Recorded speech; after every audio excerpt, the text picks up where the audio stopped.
I always made sure that I had a place where I could work.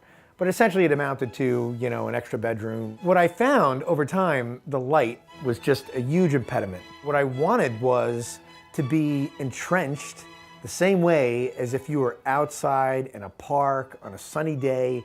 You know, you go out there and you could feel the sun just penetrating your pores.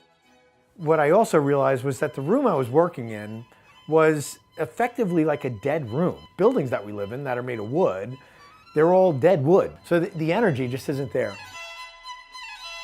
More than anything else, I wanted to be out in nature and out in the trees. And I basically built a studio that I worked in that is now in the trees.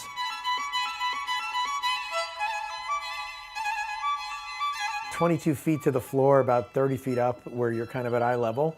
In a black oak and white oak tree, they're kind of both kind of merged. I'm in the living energy that I wanted to be in. When it's a beautiful day outside, that energy just kind of barrels into you in the hugest way. And you know, when it's snowy and there's blizzards and there's raining, you know, I get that as well. From the waist up, the whole thing is clear, so I get to really experience the light that I was looking for. So now I'm really never at a loss for good light. There's a big difference in the way that light works. I typically come up before dawn. The light shoots across horizontally, and when it goes through the atmosphere in that way, it's a completely different color. So it's like orangey, yellowy light and golden light, and the canvas, because it's being shot from the side, gets a whole different cast on it. All the colors on it look very different. And then as the day goes on, the light gets whiter, and then as the evening comes in, the light gets pinker. During the day, I vary from shaded sunlight to sharp sunlight, and that makes very big differences in the way that, you know, I see it. And when it's cloudy, it gives me a consistent, even light, and it's also great days for shooting it. On this particular piece, I'm doing it as a commission for a good friend of ours, Greg Tulare, who lives in Manhattan. He said, I want to feel what's going on out there in the treehouse. I want to feel that in my apartment when I'm in Manhattan.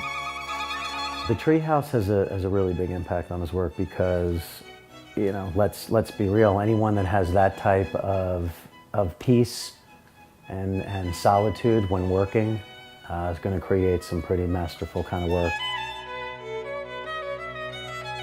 When you're surrounded by nature, trees, you know, this environment, it's different than looking at walls. When you look at walls and you're inside, you're kind of forced to go in to find stuff.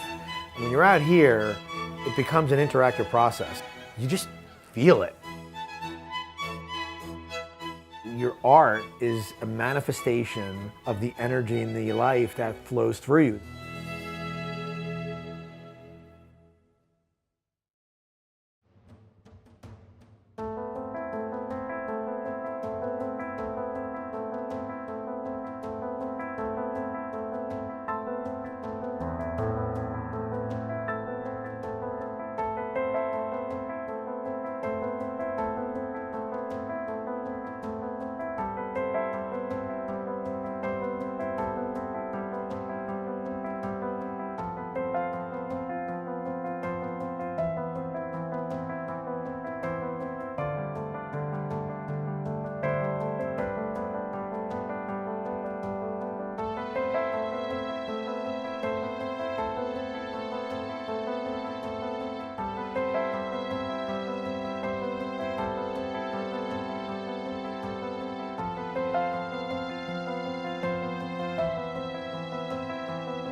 just doing a straight railing, I actually wanted it to be like a brush stroke.